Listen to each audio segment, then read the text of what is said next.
Ayan, magluluto po today tayo ng ating ulam for today. Ito ay chiki. Ito ay ulam natin for today ay manok na kinetchupan. Ketchup lang. Ayan. So, ang ingredients natin ay, ayan, sibuyas, bawang, bell pepper, magic syrup, tsaka UFC ketchup, tsaka manok. So, atin po siyang gigisahin, ha? Okay. So, ayan, ginisa na natin ang ating sibuyas at bawang. So, i-golden brown lang natin siya bago natin ilagay ang ating chiki na manok. So, golden brown na ang ating sibuyas at bawang. So, ilalagay natin ang ating chiki. Ayan na. Maririnig nyo yan. Patuloyin muna natin, ha? Saglit. Ayan, wala kasi akong patis. Kaya nalalagay ko ay kaunting asin lang. Ayan.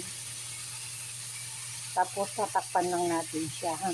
Hanggang sa maluto yung chiki. Ayan, tinakpan na natin siya. Ayan natin siyang kumulo. Ayan.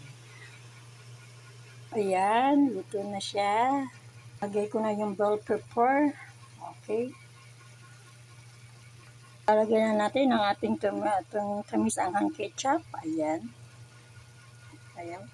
Ayan. Diba? Hirap naman magluto ng araw-araw, no? 3 beses ka kakain sa isang araw. So, isipin mo, 3 beses ka mag-iisip ng ulam. O, ngayon, kinetchupan. Bukas, malaman natin kung ano na naman. Diba?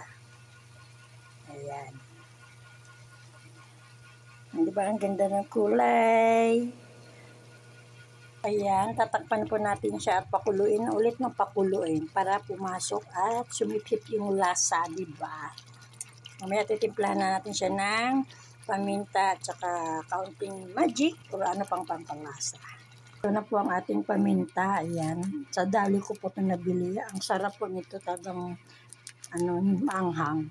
So, naka 5 minutes na akong pakulo sa kanya. Lalagyan na natin siya ng pamintang jorot.